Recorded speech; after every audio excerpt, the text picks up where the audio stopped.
Olá, eu estou com o Rafael Figueiredo, carinhosamente chamamos ele de Rafi, que é analista e sócio na Eleven. Obrigada, Rafi, pelo convite, por Legal estar aqui. aceitar esse convite. Prazer. E eu já quero colocar aqui um desafio para você, Vamos para lá. servir como uma isca para quem está nos acompanhando. Bolsa final de 2022, quantos pontos? Bom, 121 mil pontos. 122, porque tem uns quebradinhos. Não, primeiro de tudo, deixa eu dar aqui as minhas boas-vindas e agradecer por estar aqui com vocês. É um prazer estar aqui, muito legal. A Vida é um parceiro nosso da Eleven, que a gente admira muito o trabalho. Então, estar aqui e poder contribuir com conteúdo, poxa, para a gente é motivo de muita alegria, então conte com a gente sempre, pode convidar várias outras vezes. Agora, respondendo sua pergunta, a gente tem um valuation hoje de Bovespa de 122 mil pontos. A gente remodelou isso um pouquinho agora na virada do ano, de julho para agosto, quando a gente percebeu que o nosso pior cenário foi concretizado. Né? Assim, ele foi para 93 mil pontos, esse é o nosso pior cenário. E quando ele foi concretizado, a gente entendeu que tinha uma oportunidade de negócio ali. Então a gente remodelou e foi para 122 mil pontos hoje. E isso, independente de qual for o desfecho da eleição, É. é esse o patamar da Bolsa. Esse é um ponto importante para a gente colocar aqui para todos poderem entender. A eleição, na nossa opinião, lá é apenas um fato relevante e importante, como vários outros tantos que tem ao longo dos processos de mercado. Quando a taxa de juros sai de 2, vai para 13, quando o câmbio sai de 4, vai para quase 6. A eleição é mais um grande fato, mas ela, na nossa opinião, ela não muda estruturalmente a composição que a gente tem de análise quando a gente faz o valuation das companhias e quando a gente analisa fluxo. Definitivamente, a eleição hoje ela está muito polarizada. A gente entende que é uma eleição que ela já começou já praticamente há 4 anos, né? Não é uma coisa de agora, porque as campanhas estão aí no ar. Esse ano, quando a gente virou o ano, né, de 2021 para 2022, a maior pauta era a eleição. Além do mercado internacional, a maior pauta do Brasil era a eleição. Então é preciso entender que, independente de quem ganhe, as companhias já vêm de um tempo já se preparando para um cenário adverso, um cenário de dificuldade, porque aumentou o custo logístico, porque aumentou o custo, porque as commodities aceleraram. Na verdade, o mercado brasileiro ele não surfou aquela recuperação que nem os mercados internacionais no pós-pandemia. Isso, ficou um pouco mais travado e recompôs agora, mais recentemente. Eu diria que o tal rally aconteceu agora, mais recente, quando o Banco Central do Brasil definiu que estaremos próximos de encerrar o ciclo de alta de juros. E aí, finalmente, quer dizer, as commodities já tinham andado, mas faltava ainda as empresas ligadas ao segmento local, como, por exemplo, o consumo varejo e principalmente o setor imobiliário. E aí veio o Banco Central recentemente e indicou que esse ajuste O famoso veja bem. Exatamente, o veja bem, porque na verdade os investidores já estavam um pouco mais otimistas com 2023, acreditando num corte de juros. Isso. E o Banco Central dá uma sinalizada, olha, não é bem assim, a gente não vai sair cortando juros em 2023. Isso. Você acha que isso mudou o cenário para essas empresas que se beneficiaram recentemente? Consumo, construção? Então, tem que separar os bancos centrais, né? O que apontou o fim de ciclo foi o Banco Central Brasil, né? Quando ele diz que, olha, 3,75, chegamos aqui, pode ser que tenha uma alta residual. E aí, quando ele anuncia o fim de ciclo, aí realmente consumo varejo aqui Brasil e o setor imobiliário andaram bastante. Foram os grandes responsáveis por esse rally aí, que a bolsa estava lá nas mínimas, próximo de 96, 97 mil pontos e andou até 113, alguma coisa. Já o Banco Central nos Estados Unidos, e hoje, principalmente que a gente está gravando aqui, teve a decisão do Banco Central Europeu, a dinâmica de economia deles é bem diferente do Brasil, porque eles tiveram um aumento surreal de preços, ou seja, a inflação foi a maior dos últimos 40 anos, tanto a Europa quanto os Estados Unidos, e aí isso está obrigando ao que os bancos centrais por lá tenham atitudes mais severas para poder fazer com que haja a convergência, né, para a meta de inflação. E aí você colocou muito bem, Camila. O mercado entendeu, num primeiro momento, que o Banco Central já tinha tomado mais ou menos as atitudes que deveriam tomar e que, portanto, a partir do segundo semestre de 2023, já ia ter a curva ia parar de subir, ela ou estabilizava ou até mesmo começar a cair. Ou seja, já tinham apostas de redução da taxa de juros. Mas, definitivamente, depois de Jackson Hole, principalmente depois de Jackson Hole, esse simpósio, o Jerome Powell ele foi muito duro de verdade pela primeira vez. Algo que ele errou, ele já deveria ter feito isso há muito tempo, a gente bate muito na tecla. Ele deveria ter sido duro lá na frente, não foi, agora ele foi.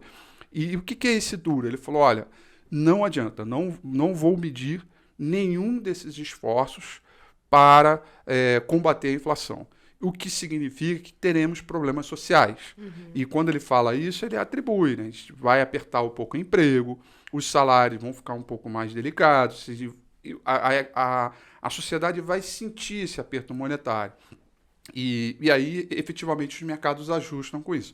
Então, ele deixou de ter um pico de segundo semestre de 2023 para primeiro trimestre de 2024, que pode ser que a curva comece a retrair um pouquinho mais.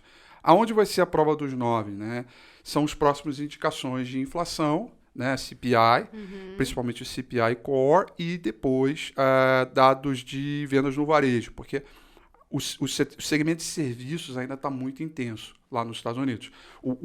Não temos um pleno emprego, mas ainda há uma capacidade de empregabilidade forte lá, porque tem muita gente que tem renda, que poupou, que recebeu dinheiro e ainda há uma poupança. Então ainda tem uma demanda ali de serviços que, mesmo subindo taxa de juros, ele não está conseguindo conter essa demanda. Então, essa é a prova dos 9 para entender se vai ser o segundo semestre de 2024, a partir, né, do primeiro tri, ou segundo semestre. Sim, é ali que a curva deve começar a ajustar. E aí as companhias, né, ligadas ao consumo varejo deverão responder mais intensamente a esse processo. Por enquanto, só empresas de valor mesmo para destacar. Olhando para os Estados Unidos, né? A gente sabe que tem aí os investidores que às vezes não têm posição lá fora e desejam ter ações que são listadas lá em Nova York. Isso. É o momento de adquirir as ações ou vai ter uma oportunidade melhor? Porque a gente sabe que o investidor fica, poxa, comprei agora, mas eu poderia, será que de repente comprar mais barato? Não. Essa pergunta é muito boa, porque a grande maioria dos investidores, das pessoas que estão começando agora e querem aportar um pouco de mercado internacional, a primeira questão vem com o câmbio, né? Poxa, será que agora? Será que o câmbio vai ficar mais favorável? Etc. E, na verdade, não é esta pergunta que a gente deva fazer. Na verdade, essa pergunta ela não deveria existir. Porque a decisão de você investir internacionalmente significa você expandir parte do seu portfólio. É você acessar um mercado que aqui no Brasil você não tem condições de acessar. Quando você pensar dessa forma, você vai entender que o processo de câmbio ele é apenas um dos processos entre várias outras escolhas que você vai fazer quando parte do seu dinheiro vai estar dolarizado. Então, a grande questão, a sua pergunta ela foi, bom, será que o câmbio vai ficar mais barato? Porque daí quando o dólar ficar um pouco mais barato, eu compro e aí vou ter oportunidade. Na verdade, independente se ele fica barato ou caro, hoje no mercado internacional, a gente tem diversos instrumentos hoje para, por exemplo, proteger de a alta volatilidade que a gente tem no Brasil. Como, por exemplo, para você investir, que não necessariamente seja os Estados Unidos, principalmente, era um verdadeiro hub de diversos ativos do mundo inteiro. Então, não necessariamente que você está dolarizando e investindo lá fora, significa que você vai investir em empresas americanas. Por exemplo, eu estou adorando indicar o índice da Índia, por exemplo. Tem um índice lá da Índia, tá lindo, super tendência de alta, tá recompondo preços mais rápido que todo mundo, tem um fluxo favorável, tem atratividade com o mercado chinês, quando ele definitivamente colocar programas de estímulo lá, muito melhor do que o Brasil, internacionalizar sem você comprar um ETF da Índia, por exemplo, e comprar esses ativos. Então, é uma forma de proteção. Quando eu estou olhando para a Índia, eu estou olhando para que tipo de empresa? A gente está olhando principalmente para empresas de valor, empresas com alguns segmentos de commodities e alguns financials lá. conglomerados financeiros que não dá para... É segurador e banco junto. E que se comportam bem no ambiente macro que a gente está vivendo hoje. Basicamente é isso. Você falou da China e eu queria tocar nesse ponto. A China ela pode influenciar negativamente o Ibovespa? Pode, mas não é a minha tese principal, tá? Pode, definitivamente. Quando a gente tem o Ibovespa, que pouco mais de 30% é ligado ao mercado de commodities, então se a China começar a vir para baixo, pesar mesmo, e manter esses lockdowns aí por anos e anos, certamente pode impactar negativamente o Ibovespa, que 30% dele são commodities. Entretanto, eu não acho que essa é a realidade. Eu acho que a China, na mesma forma como ela tem para puxar a economia, o freio de mão da economia, ela também tem instrumentos para acelerar o quanto ela consegue. Ela tem força para os dois lados. Ela já vem reportando. É porque o mercado está muito focado ainda em taxa de juros, está muito focado em inflação internacional, na Europa, mas ela já vem reportando que está preparando um grande programa de incentivo ligado à infraestrutura para o terceiro trimestre desse ano. Isso tem sido uma mensagem clara do governo chinês. Eu estou me apegando muito a isso porque a gente está vivendo neste momento aqui, né, um período de baixa de commodities. A gente viveu um primeiro semestre super forte com as commodities. Bom, escassez de commodities, problema na cadeia de suprimentos, guerra, uma série de... E a volta da abertura dos mercados levaram as commodities primárias a se valorizarem bastante. Está acontecendo agora uma desvalorização desse rally que aconteceu. Mas não por conta de uma melhora das condições de oferta. Na verdade, é uma preocupação com a demanda por conta do receio da recessão global. Perfeito. E aí, eu preciso fazer uma pausa para chegar à minha resposta. Abrir um parênteses aqui. Quando você coloca esse ponto, que é importante, é o seguinte: significa que o mercado hoje, uma frase do Dato, né? O mercado ele não tem medo de escuro. Ele tem medo de crise. Ele não tem medo de crise, ele tem medo de escuro. Então, o que eu quero dizer com isso? Se o mercado hoje entender qual é o tamanho da recessão, qual é o tamanho da desaceleração, que o Jerome Powell disse, olha, vou provocar uma desaceleração para combater a inflação, essa é uma conta que o mercado sabe fazer. E a linha de transmissão entre decisão de política monetária e o que vai para a ponta nos Estados Unidos, ela é uma linha quase que reta, ela é objetivo. Então, o mercado, quando ele entender o tamanho dessa recessão, ele encontra o fundo e vamos para frente. Ele encontra o preço. Ele supera esse momento. Ele precifica. Só que ele precisa conseguir enxergar, né? Isso. Onde vai estar a taxa de juros. Isso, exatamente. E aí as condições de taxa de juros, condições de limite de pleno emprego, qual é o tamanho da diferença da taxa de juros, da inflação implícita, daquela praticada e aquela que o mercado calcula. Essas diferenças é a tal da escuridão do mercado, que quando ele não tem, ele se preocupa, e aí a primeira coisa é dizer assim, bom, já que vai desacelerar, eu vendo commodities, porque ritmo menor lá na frente significa menor pressão da indústria de transformação, manufatura, serviços e por aí vai. Então as commodities são as primeiras a cair. Então eu fiz esse parênteses da questão de crise e o mercado na escuridão, porque a gente está saindo de uma transição que hoje não há mais essa escuridão, porque havia uma simetria de informação muito grande entre aquilo que o mercado internacional praticava, os treasuries bombando, a inflação acelerando e o Banco Central dizendo, não, calma aí, veja bem e tal. Agora não, o Banco Central dizendo, vou apertar de verdade. Então, como eu vou apertar a economia, significa que a gente tem uma retração importante. O mercado está fazendo essa conta nesse exato momento e as commodities estão desvalorizando.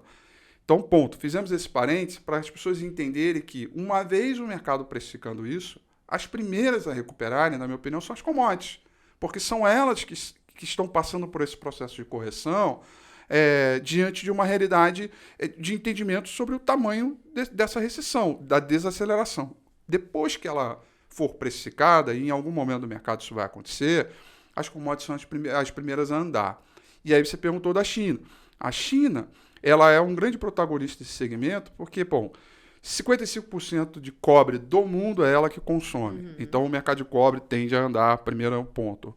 Aço e minério de ferro, principalmente aço. O programa de infraestrutura que ela já colocou na mesa são essas commodities na veia. Né? Minério de ferro, a gente tem a Vale como o poder de preço, né? Que ela, como ela tem o tamanho da produção na mão, ela tem o poder de preço.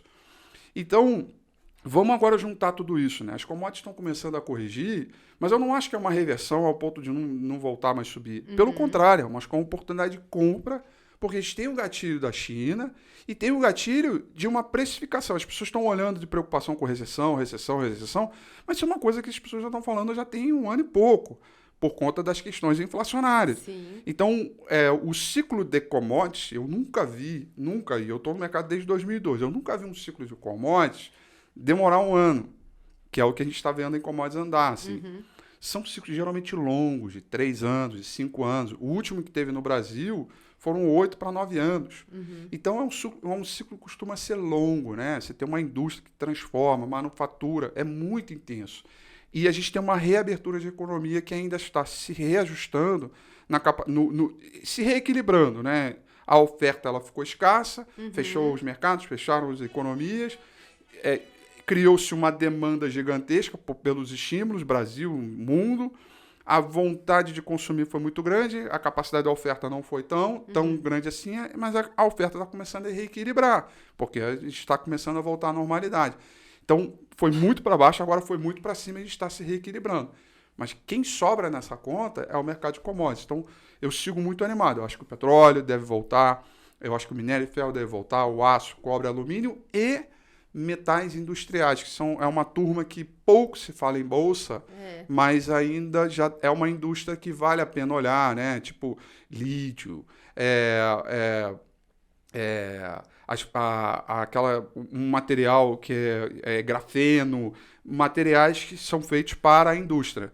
Indústria de bateria, indústria para formação de lâminas de LED, várias commodities que a gente chama de commodities industriais, metais industriais, que passam por um período de correção e tendem a retomar.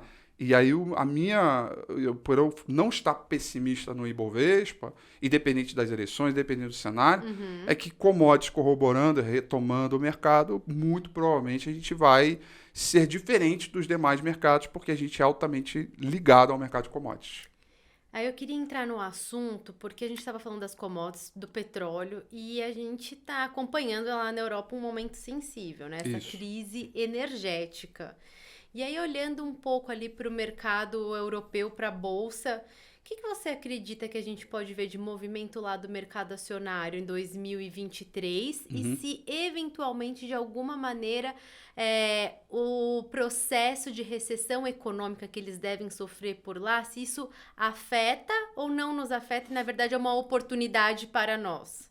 Olha, começando a última pergunta, né? Acho que a gente tem outras oportunidades que podem ser melhores, inclusive nos Estados Unidos, ou em outras economias emergentes. A gente pode vir aqui para o Peru, por exemplo, a gente pode ir para o Chile, do que propriamente na Europa. A Europa tem um problema muito grande, que é o problema do Brasil do futuro, que é de produtividade, né? Que é gigantesco e que, com a crise de energia agora, pegando, e a falta de capacidade que a Europa tem de trazer mecanismos para reativar a sua economia, e outra, a comunidade europeia passa por fragmentações de anos, né? O Brexit foi uma delas, e agora por todas as vezes, quando a Alemanha pode levantar a mão e falar assim, olha, estou sustentando vocês todos aí, uma hora eu vou me chatear e vai acontecer um Brexit da Alemanha.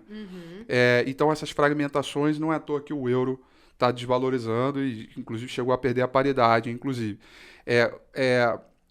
Com o euro desvalorizando, você pressiona a inflação. Então, você cria uma espiral ali dentro maior do que... ainda mais, né? Então, eu não estou muito animado para o mercado europeu. Acho que, quando a gente olhar, principalmente para a Alemanha, que para mim é o epicentro, é a coisa boa e a ruim, né? Ela começa a ter dificuldades, né? A gente vê o desemprego começando a dar sinais ali, de começar a subir um pouco. A presidente, né, Christine Lagarde, do Banco Central, noticiou hoje que vai apertar a economia com um discurso muito próximo do Jerome Powell, dizendo, olha, a gente vai ter que combater a inflação e para combater a gente vai ter que subir taxa de juros. Então, ela fez 0,75 hoje e contratou pelo menos aí 2 altas. Como hoje foi unanimidade, muito provavelmente na próxima também deve ser 0,75. Quando na explicação anterior, quando eu falei que o mercado está precificando o tamanho da recessão lá nos Estados Unidos, eu acho que isso é mais rápido lá do que na Europa. Aqui na Europa, Pelas fragmentações da comunidade europeia. Uhum. Nos Estados Unidos é só os Estados Unidos. Uhum. Na comunidade europeia pode ter sempre ali um bode na sala que pode aparecer, entendeu? Um problema fiscal na Grécia, um problema em Chipre, alguma Uhum. coisa que fragmenta, não deixa andar. Eu acho que é um pouco. Então, tem uma complexidade ali um pouco maior. Eu acho que ficaria um pouco neutro ali. E a crise energética, essa possível recessão na Europa, pode afetar o Ibovespa de alguma maneira ou não? Pode afetar, mas quando a gente fala de crise de energia, a gente está falando de escassez de commodities, Uhum. e aí o Ibovespa ela vai um pouco na linha diferente dessa composição. Então, eu diria que para defender um pouco dessa crise, o próprio Ibovespa pode ser uma solução. Embora a gente está falando de países com características bem diferentes. Então, mundo desenvolvido, com uma estrutura fiscal XYZ, e Brasil completamente diferente. E sim, agora, a questão da crise de energia, ela está muito por conta da guerra, e a guerra é um fator que a gente tem que levar com uma variável mais exógena, ou seja, aquilo que a gente não consegue controlar, porque ela pode acabar, ela pode se encerrar, os acordos podem acontecer, isso é uma coisa que a gente não tem controle. Então eu diria que, pelo fato de a gente não ter esse poder de controle, é melhor ficar um pouco fora dela. Eu prefiro correr para os Estados Unidos, por exemplo. Olhando um pouquinho agora para eleições e como isso pode afetar algumas empresas dentro do Ibovespa. Tá. Recentemente a gente viu que Banco do Brasil e Petrobras deram ali uma escorregada, segundo o que foi divulgado no mercado. O ex-presidente Lula falou que não vai anunciar sua equipe econômica, isso trouxe uma incerteza e acabou influenciando nas ações dessas empresas. O que você acha até o final de 2022? Qual que vai ser o movimento que a gente pode esperar Então, das assim, ações? qual é a estratégia do Lula ali, né? A estratégia dele é não falar de nenhuma equipe econômica. Porque se ele falar agora, ele perde para os dois lados. A ala mais radical da esquerda, se ele bota alguém mais ligado ao mercado, Vai ficar desapontado. vai ficar desapontado, né? E se ele coloca alguém mais ligado à ala radical da esquerda, o lado do mercado vai ficar chateado. Ele ali, ele tem que ser o Lulinha Paz e Amor, mas na campanha, e que ele não faria nada diferente disso. Mas, passada a eleição, e vamos supor que ele saia vitorioso, aí é a grande incógnita que o mercado tem hoje. É o mercadante que vai ser colocado lá, é o do INSPE, eu esqueci o nome dele agora. Marcos Lisboa. Será que é ele, que já foi reportado também? Então, assim, essa dúvida, eu acho que o mercado vai ter que tratar ela ao longo do tempo, porque não tem jeito. Eu acho que, do ponto de vista da campanha, seria ineficiente ele noticiar o que ele vai fazer com a economia. Ele vai dizer tudo o que ele fez de bom lá atrás. É uma campanha que ele fez do passado, ele tenta projetar para frente. Mas ele não vai dizer a equipe, a metodologia, vai respeitar tripé econômico, não vai, o que ele vai fazer? Ele não vai dizer isso, eu acho muito difícil. Então essa é uma dúvida que o mercado vai ter. Dúvida essa que não existe pro Bolsonaro. Porque, a equipe econômica é Paulo Guedes e adjacências ali, alguma coisa próxima do que foi feito nos últimos esses 4 anos. Então, o mercado não tem essa dúvida. Então, diante dessa explicação, a gente entende que empresas estatais, e principalmente Petrobras e Banco do Brasil, vão viver no humor das pesquisas eleitorais de acordo com o tamanho do tom agressivo dos dois líderes nas pesquisas. O que eu entendo é que talvez, assim, segundo turno teve o desfecho. Foi o Bolsonaro, é mais do que já se conhece. Isso. Foi o Lula.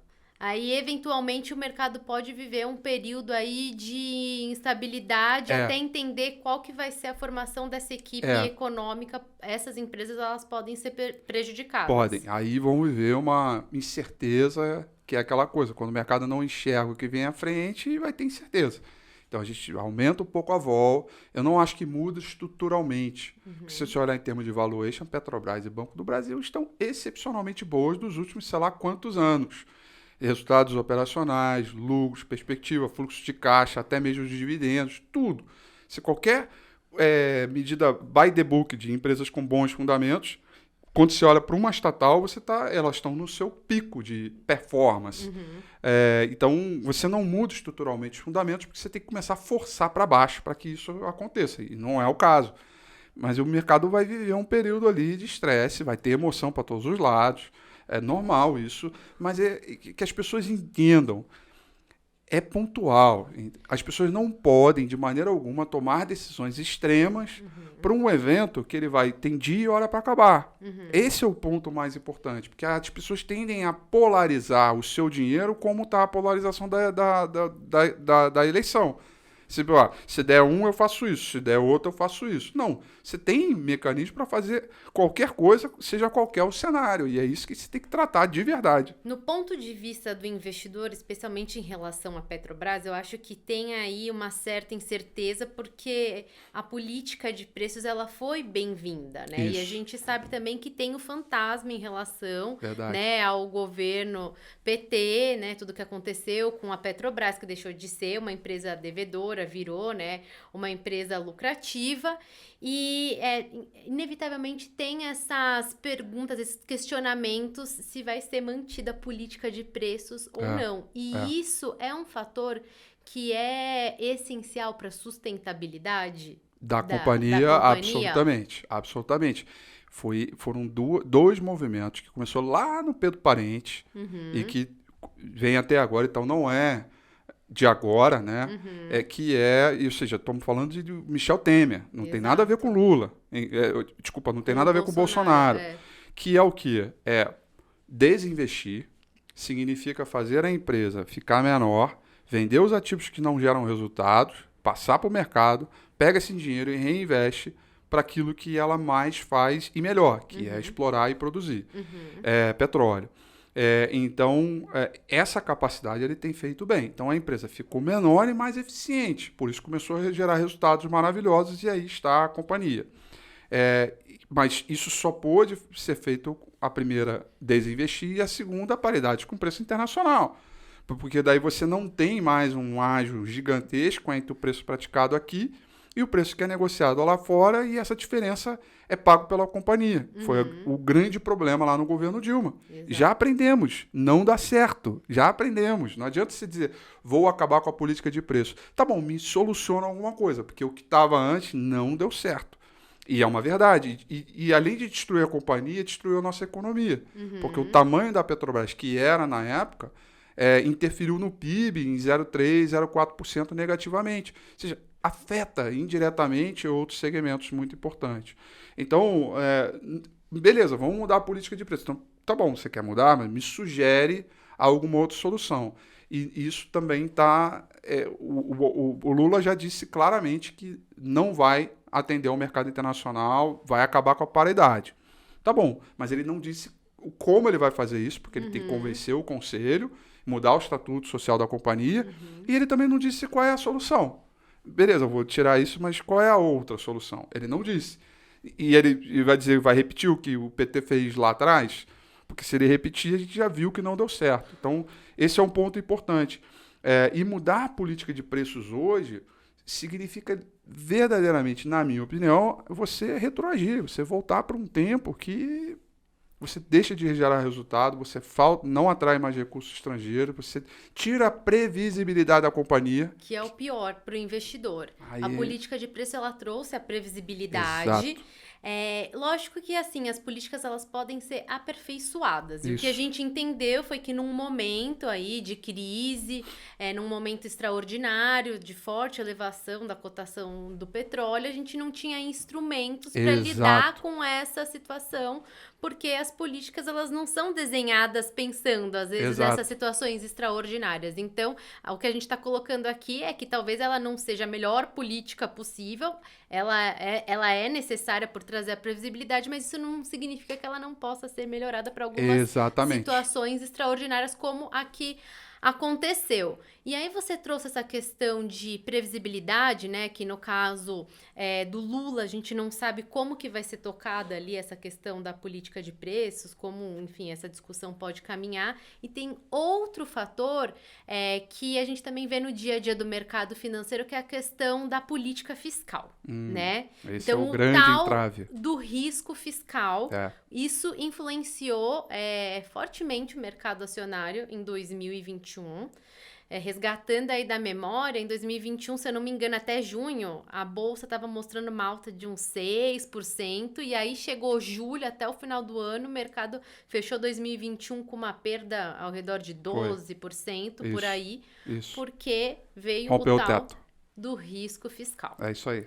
Então, pensando aí num cenário adverso, o tal do risco fiscal faz parte? Esse sim, esse é estrutural. Esse não é pontual como a eleição, por exemplo. Esse risco fiscal, para mim, assim, o que eu aprendi na Bolsa desde quando eu comecei até hoje, né? Que a gente vive num universo de voos de galinha. Né? Assim, a gente teve várias oportunidades na história do tempo, 98, 2002, 2007, 2010, várias oportunidades para acionar gatilhos fundamentais pela estrutura fiscal, para melhorar a produtividade, melhorar o ensino, várias estruturas que levam o país a ser melhor no longo prazo. E o que significa, bom, aí você como bom economista entende bem, você eleva o produto potencial da nossa economia. Sai daquele 3,5, 3 alguma coisa, e aí o 1,5, 1,7 vira piso. E aí a gente passa a trabalhar com aquilo ali e vai crescendo, ou seja, crescer de maneira sustentável, crescer gerando riqueza e construindo poupança para você reinvestir, gerar riqueza, construir poupança e assim melhorar. Mas é um ambiente de sociedade para o pessoal marginal consumir uma série de mecanismos e nenhum deles foi destravado. Todas as medidas até hoje, né, foram medidas que foram todas de curto prazo, foram medidas imediatistas, visando um ponto ali na frente, visando uma eleição. Todos os governos foram assim, está sendo assim com o Bolsonaro e vai ser provavelmente assim quem for o próximo governante. Então, dito isso, o problema fiscal brasileiro ele é estrutural, é crônico. Ele é o problema do cobertor curto. Né? Você tem um orçamento completamente engessado, onde você tira de um e puxa o cobertor curto, que tenta cobrir o rosto para deixar os pés descobertos de alguma forma.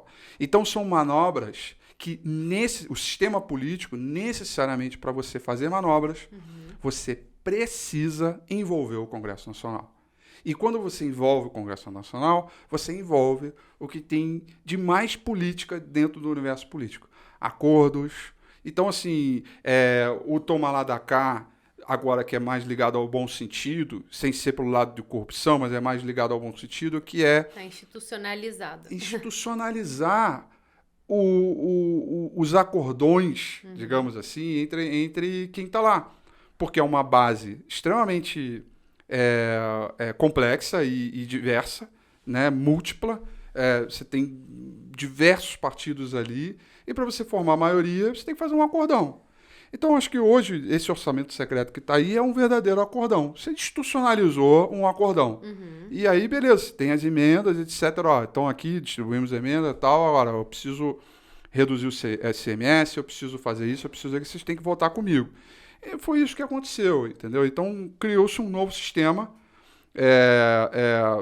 dessa vez institucionalizado, para que isso pudesse acontecer. Então, essa explicação inteira é para dizer que criou esse sistema. E para o próximo governo? É o mesmo sistema? Vai mudar? Porque é isso que a gente tem vivido hoje em dia. E ele é tão crítico, né, que a gente sempre tem um movimento de ser agora o Brasil vai por água abaixo. Agora a gente vai... Puxa, não vai sustentar. Agora esse navio vai afundar e vamos viver o pior momento da história. Aí a gente recupera. Né? Mas da mesma forma que tem essa sensação, quando a gente vive um momento maravilhoso, a gente diz, não, agora realmente vamos para 5% de PIB, o outro ano vai ser 3,5%, o outro vai ser 2%, aí vai ser... recessão, vai ser menos 0,3%, depois volta a 1,5%, 3%, 5%. Isso também não acontece, né? Você tem esse problema estrutural. Então, isso sim afeta o nosso mercado, afeta a perspectiva futura, faz com que o Ibovespa e o mercado de capitais seja sempre um instrumento muito mais especulativo do que um instrumento de investimento, formação bruta. Você impede com que haja um aumento de base, né, gigantesco para diversas outras classes de ativos. Você impede que tenha outros instrumentos dentro do mercado de capitais que não apenas focados em renda variável, tesouro direto.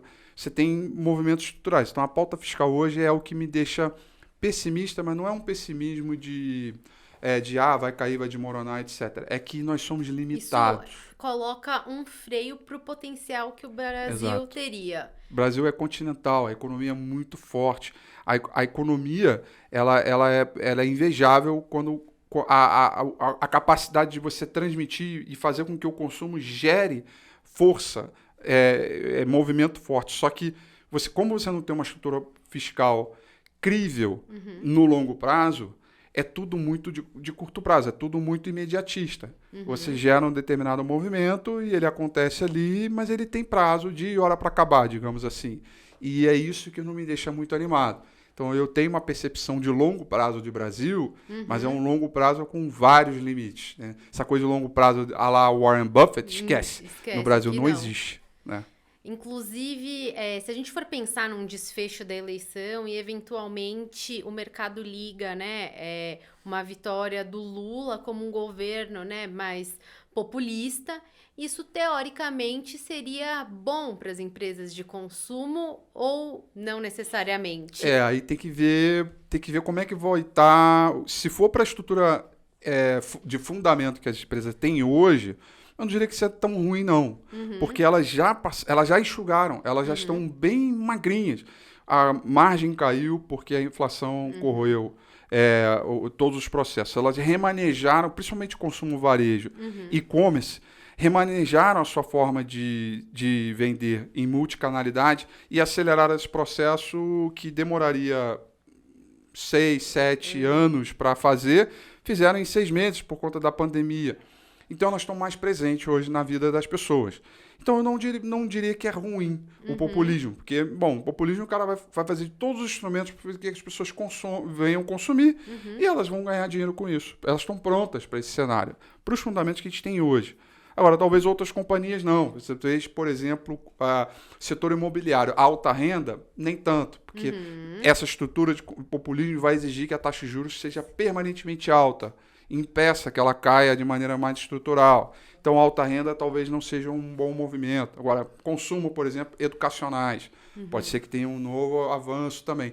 A gente tem alguns modelos para ficar brincando de um com o outro. Mas... É que é importante a gente colocar aqui, né, que tem oportunidade em todos os cenários. Exatamente. Não é um clima de fla-flu, não é um clima de, o preto ou vermelho. Tem oportunidades, independentemente se é Lula ou Bolsonaro. Não é aquela visão de, todas vão cair se um ganhar, né? Então, isso não existe, né? Isso, aquela pensamento de fim do mundo, etc. Nesse caso, eu não estou pessimista. Assim, pode vir quem for, até porque a gente já atravessou coisas bem piores do que essa decisão de política, que é só uma decisão de política, né? Porque é aquilo que eu digo, faz um exercício, bota um cone no presidente da República lá. Cone. Olha, o cone é o presidente agora. Esse cone ele tem que falar com o Congresso Nacional, ele tem que articular com as instituições, ele tem que falar com o STF, ele tem que falar com o mercado internacional. É um cone. A gente tende a personificar, né? Mas faz o processo ao contrário, né? E esses movimentos é que vai gerando oportunidades para o mercado que a gente tem hoje. Eu queria fazer uma pergunta aí pra gente ir finalizando, Rafi, porque a gente tava numa onda de IPOs. O que aconteceu que mingou e se 2023 a gente pode ver uma retomada desse processo? Bom, o primeiro ponto o IPO ele é sempre uma consequência de algum movimento, né? Os IPOs que aconteceram lá atrás aconteceram por conta de um ambiente de taxa de juros muito baixa, né? E dos incentivos que as empresas, ao invés de ir nos bancos e pedir dinheiro para fomentar o seu negócio, era melhor abrir capital, porque era menos custoso, né? Então, o IPO ele é sempre um reflexo de um ambiente financeiro favorável, né? Então, baseado nessa explicação, o que aconteceu? A taxa de juros explodiu, saiu de 2 e hoje está em 3,75. Então, isso impede com que as companhias vão ao mercado se financiar. Ou seja, poder pode ir, mas você tem um custo de oportunidade tão grande e o custo de você pedir um empréstimo ou vender parte da sua companhia para um private equity, para um banco, para um segmento, hoje ele é menor do que você, por exemplo, tentar ir a mercado, porque você vai ter que se expor, você vai ter que se colocar, literalmente abrir, né? Abrir a sua garagem inteira, mas olha, tá aqui. E aí hoje esse momento é menos propício. É isso que aconteceu, e aí, assim, quando é que a gente vai ver a retomada? Recentemente saiu uma matéria, inclusive, da B3, a respeito, falando sobre isso, que já tinham algumas empresas em vista para começar a listar mais fortemente em 2023, na virada do semestre ali. Isso vai depender muito das condições macroeconômicas e muito, porque quando você faz um IPO, você está lançando ações no mercado. E geralmente são de empresas que não estão listadas. Ou seja, a empresa que está capital, ela é uma SA, mas não é capital aberto. Então, para ela ser capital aberto, ela tem que vender o seu peixe. Mas para vender o seu peixe, você tem que falar de perspectivas econômicas à frente. Você tem que dizer que o cenário é bom, né? Que não vai ter ruptura de contratos, enfim, a parte fiscal está razoável, né? A monetária está ajudando. Então, hoje é muito difícil você fazer essa venda de peixe, né? Esse cenário econômico complicado, incerto. Explica muito bem. Então, eu entendo que tem que ser mais para o ano que vem, metade do ano que vem, onde, digamos assim, tem 6 meses do novo presidente, já tem um rumo de perspectivas e aí dá para poder traçar um cenário de novas empresas no mercado. Eu queria te fazer uma pergunta que é a seguinte. Dentro ali dos países emergentes, que é onde a gente compara o Brasil, que mais que a gente tem de atrativo? Assim, o Brasil hoje compete com quem, fluxo de investimento? Olha, o Brasil compete com, por incrível que pareça, com o Catar, porque é gás natural.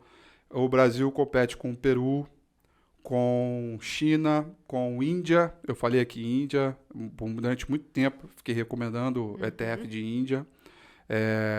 O Brasil compete com Chile bastante. Majoritariamente, África do Sul, majoritariamente são índices que têm na sua composição mais commodities do que qualquer outra coisa. Né? Commodities, na grande maioria, commodities metálicas. Né? E a gente está falando de minério de ferro, aço, cobre, alumínio. É mais ou menos isso. É ali que entra no ambiente de concorrência. A Turquia também um pouco, mas é mais de taxa de juros, porque lá a taxa de juros está bem alta também. É mais por conta de componente de taxa de juros. Se tiver uma pequena estabilidade fiscal lá, talvez ela tire um pouco o fluxo do Brasil. Tá? Rússia hoje nem tanto era, mas nem tanto porque derrubaram os índices russos dos principais ETFs aí do mundo, né? Botaram 0, então não concorre ainda. Mas se voltar, olha, o MSCI no Morgan Stanley resolve, vamos recompor Rússia nos nossos ETFs aqui, pode ser que também venha tirar fluxo nosso. Então tem que ficar de olho nisso. E se eu perguntasse para você, quero comprar uma ação hoje, você me recomendaria uma ou 2 ou 3 ações? Não, eu recomendaria uma na largada. Eu tenho falado isso bastante. Estive em outro podcast hoje mais cedo e estou fazendo uma campanha para essa companhia que todo mundo conhece, pelo ciclo de commodities que vem à frente e pela capacidade que ela tem de atravessar qualquer ambiente que a gente tenha de mercado à frente. É a Vale, com certeza é a Vale. Tenho brincado, eu até criei um jargão, né? Na dúvida, Vale. Eu tenho falado isso bastante, né? Na dúvida, Vale, porque é a empresa que, poxa, determina preço, é a maior do mundo, caixa líquido, endividamento praticamente zero. É uma empresa que... E aí ela sofre pelo humor de recessão à frente. Né? Enfim, por ser uma empresa global. Mas quando tiver um pequenininho sinal pequenininho sinal de, olha, o piso é aqui, ela é a primeira a A explodir. despontar. É a primeira. Então, assim, quem tiver estômago, porque é cíclica, né? Então, anda um pouco. A Vale, eu não tenho dúvida que é uma empresa que deve desbravar bastante. E é para viver um grande ciclo, né, de movimento. Então, ela andou um pouco no primeiro semestre, foi uma grande protagonista. Recuou, lockdown na China, etc. Preocupações, Covid, minério de ferro, recessão, Estados Unidos subindo taxa de juros, etc. Mas, para mim, empresas de valor e previsível, né, que é o... Porque no início do ano houve uma mudança de regime de fluxo. Você saiu de empresas de crescimento, ligado a ambiente de taxa de juros baixa, para entrar em empresas de valor que entregam previsibilidade, que pagam dividendos, etc. A Vale, para mim, é top 1 dessas Então, companhias. segura aí quem tá decepcionado, entrou às vezes Ah, num mau momento, é, tá vendo perda ali, segura. é isso aí. Eu não Segura que vai voltar. tô bem animado com ela e é uma empresa que você vai comprando devagarinho, vai fazendo compras progressivas. Não é uma empresa para você ter pressa. É uma empresa que você vai viver grandes ciclos, né? Não é trading, Não é né? trading, isso Não é mesmo. trade, é uma empresa para você fazer investimento. Então, assim, puxa, quero investir, tô preocupado porque eu não sei quem vai ganhar as eleições. A Vale É indiferente. tanto faz, de verdade. Uhum. Não importa. Assim, ao menos que o presidente que assumiu, o Cone lá, faça força para destruir a companhia, entendeu? Uhum. Aumente imposto de exportação de minerais, de Uhum. metal, alguma coisa, entendeu? Mas é impossível você fazer isso, né? Então, praticamente. Então, é uma companhia que, para mim, ela está despontando ali com um bom destaque. Me chama aqui daqui a um ano e a Não, não gente vai tira a ser um ano, prova eu vou do... te chamar após eleição. Pronto, olha, perfeito. Quero te agradecer, Rafi, Obrigado. pelo bate-papo. Quero aproveitar para você indicar os canais, quem quer seguir a Eleven, seguir você. Bacana. Olha, então, ó, para seguir todas as redes sociais é Rafa Figueiredo, Rafa com PH e o Figueiredo sem o I, Rafa Figueiredo. Os canais da Eleven Financial, eleven.financial, tanto Twitter quanto Instagram. Tem um domingo com a Rafi, né, YouTube, todos os domingos, 9 horas da noite, que para passar cenários de mercado, perspectivas, rotação setorial, fluxo, para você começar a semana bem animado. Então é um programa ao vivo, todos os domingos, 9 horas da noite. E a Eleven, nós somos uma casa de análise onde a gente tem parceiros da vida, né, da Veda. A gente tem todas as classes de ativo para analisar. A gente só não analisa política, né? Então tem mercado de commodities, ações, renda fixa, fundos imobiliários. Então a Eleven Financial está super à disposição para tirar essas dúvidas, alimentar com conteúdo. Contem sempre com a gente. E obrigado. Brigadão, Rafi. É um prazer.